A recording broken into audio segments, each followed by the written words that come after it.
With Apple's launch of the iPhone 17 series, there's going to be a lot of coverage telling you that it's better than the S25 Ultra. Don't believe them. Welcome back to SamMobile TV. You're here with Daniel. With the Galaxy S25 Ultra having launched in January, it's a long time ago, and a lot of phone launches have sort of happened since that are kind of trying to take the crown off of this phone and claim it as the best release of the year. This year more than ever, there has been not just from like the Google Pixel lineup, but also Xiaomi and Honor. They're all coming for Samsung with 6,000 mAh battery capacities, crazy telephoto lenses, crazy camera systems.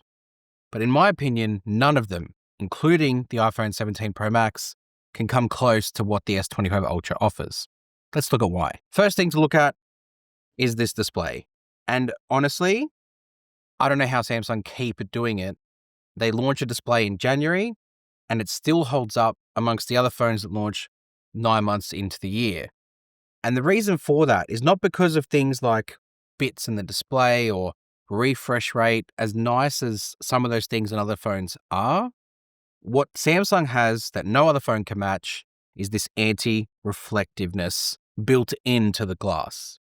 And 9 months later, some people last year said, oh, it wears off and you lose that coating. You don't. This coating is still as present now as it was when I first opened the S25 Ultra. It's just anti-reflective. There's just no other way to describe it, because when you lock the screen, what I really like to see is the blacks of the AMOLED really shining through. And that's because it's just not allowing things to hit the display. So if I kind of shine this up to the light that's sort of shining on me right now, you can barely see it.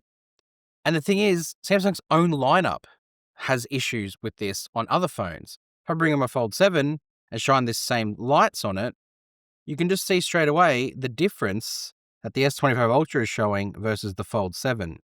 Really, Samsung should put this on every one of their phones. But when we're isolating this phone, the S25 Ultra, as a slab, there's no comparison. This phone continues to be the best class-leading display. And the main reason is that anti-reflectiveness that it's got, because it works in every situation. Whether you're indoors looking at a screen like this, or whether you take it outdoors and want to browse content outside, it's phenomenal. Even when you're taking photos, and we'll get to camera in a moment. Flicking around to the cameras here on the back, I think this is probably a year where I will say that Samsung's hardware isn't up to scratch with everyone else. Not every camera. The ultra-wide got improved this year and it's phenomenal. This 50 megapixel one shoots in 8K, f1.9 aperture, really strong output. The main camera probably could do with an upgrade now. It sits in that same sensor size for the last 5 years now, but it still produces strong results, and I would say still a strong camera. The 5x 50 megapixel telephoto, also a really strong contender, at least in the 5 to sort of 15 range of zoom, does a great job. The 3x camera though is weak. This 3x 10 megapixel camera just doesn't cut it anymore in 2025. And even though it's great to have this as an option because it bridges the gap between this camera and this one, it still needs to be better. No two ways about it. But camera hardware aside, because a phone's camera isn't just about the hardware, it's about the software. And the thing that I really like with Samsung's software with their cameras is the sheer amount of modes that you have to be creative with.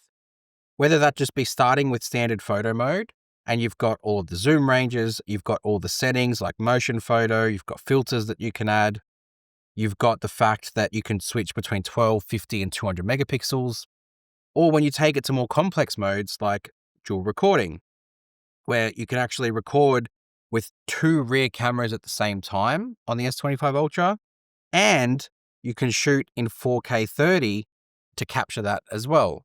So it's really great if you're at a sports event or if you're at a family outing. You can film 2 angles of the same moment, one close up, one further back in 4K. Genuinely a great camera mode. And Samsung just packed their camera full of that.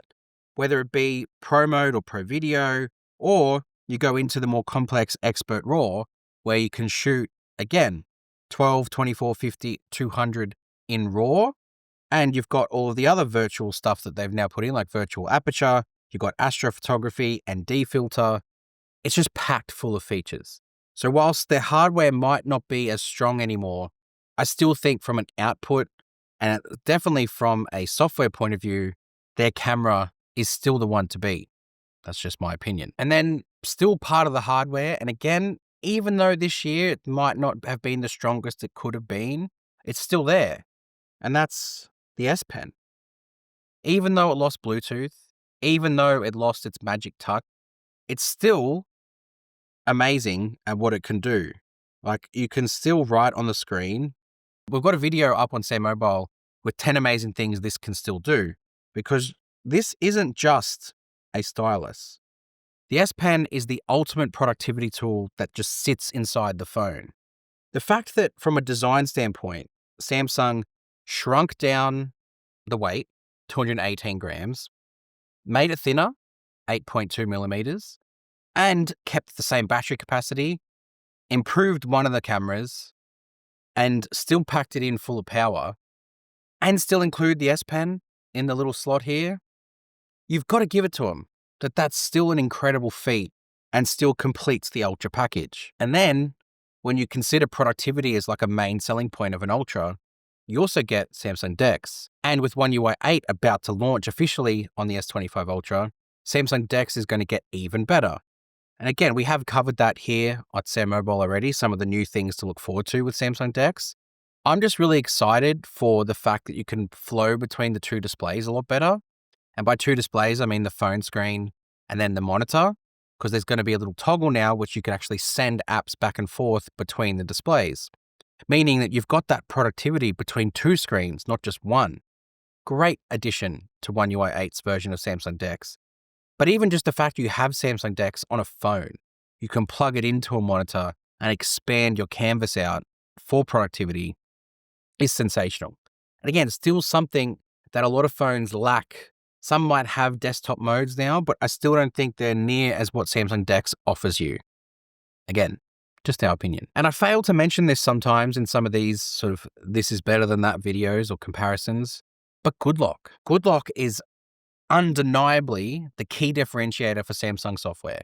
One UI has become to a point now where it's very smooth and very interactive. You've got the option with the quick panel, the notifications, the vertical app drawers there. Animations are a lot better. You can tune animations through Good Lock. Good Lock is just Samsung's solution to software being boring. Because whilst the main part of the software can suit 95% of people, it's just a number I made up, for anyone else who wants a little bit more and customize their experience, they can dive in here. The app modules constantly get updated. You can go through and there's something for everything. In fact, we are in the middle of our top 10 series at the moment where we go through our top and favorite Good Lock modules. And just the offerings that you get in here and the customization level that you can make, this is what sets Samsung software apart from anything else. I would say, arguably, this is probably the most important, especially if you're a loyal Samsung user. You will probably never jump ship to something else because you have this. Then on top of that, you've got the ecosystem, which of course Samsung pretty much have parity, maybe not on a global scale, like their laptops aren't available everywhere, but you've got the watch, you've got the buds, you've got the tablets, and then you extend that out into the home with things like SmartThings. Like SmartThings for me is potentially my favorite because without this, Samsung don't really have the same control as everyone else. Yes, Samsung opens SmartThings up to everyone, but the fact that I can jump in here and I can sort of control my washing machine, I got notifications from there, I've got my smart tags, I've got my TVs, I've got my air conditioners, I've got my soundbar, everything's in the one place. Such a great ecosystem solution. And then on top of that, like I said, you've got all the mobile solutions to go around with it. The S25 Ultra for me is still the king of the year. This is the smartphone that I think everyone, especially if you've got a bit of money or you want the best of everything, this still has it.